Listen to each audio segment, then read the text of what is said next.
ఈ వీడియోలో మనం ఆయుష్మాన్ భారత్ CGRMS 2.0లో గ్రీవాన్స్ ఎలా రిజిస్టర్ చేసుకోవాలో తెలుసుకుందాం. ముందుగా మీరు యూజ్ చేస్తున్న బ్రౌజర్లో ఈ వెబ్సైట్ని ఓపెన్ చేయండి. ఇక్కడ మనకి రెండు ఆప్షన్స్ ఉంటాయి.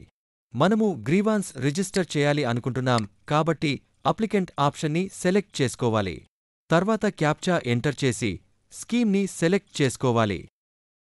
తర్వాత రిజిస్టర్ గ్రీవాన్స్ యాజ్లో మనకి కావాల్సిన ఆప్షన్ని సెలెక్ట్ చేసుకోవాలి.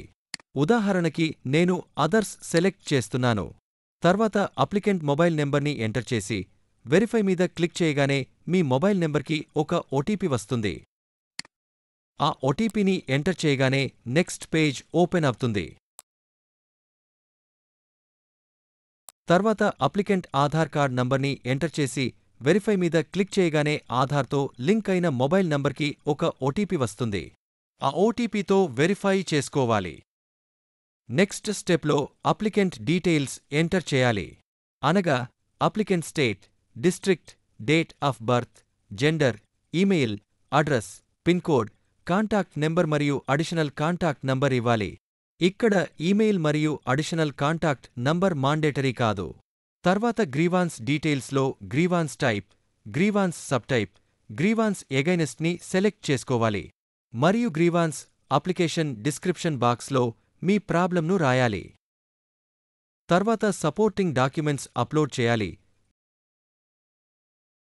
ఇందులో ఆడియో, వీడియో మాండేటరీ కాదు. తర్వాత రిపోర్టెడ్ ఎగైనెస్ట్లో entity type, entity state select చేసుకోవాలి. తర్వాత డిక్లరేషన్ని క్లిక్ చేసి పేజీ ప్రివ్యూని ఓపెన్ చేసి మొత్తం చూసుకుని క్లోజ్ చేసిన తర్వాత మీకు సబ్మిట్ ఆప్షన్ అనేది ఎనేబుల్ అవుతుంది. సబ్మిట్ బటన్ మీద క్లిక్ చేయగానే మీ గ్రీవాన్స్ అనేది రిజిస్టర్ అయ్యి ఒక గ్రీవాన్స్ ఐడి కనిపిస్తుంది. దీన్ని ఎక్కడైనా సేవ్ చేసుకుని పెట్టుకోండి. గ్రీవాన్స్ రిజిస్టర్ అయినట్టు మీ నంబర్కి మెసేజ్ వచ్చేస్తుంది. ధన్యవాదాలు.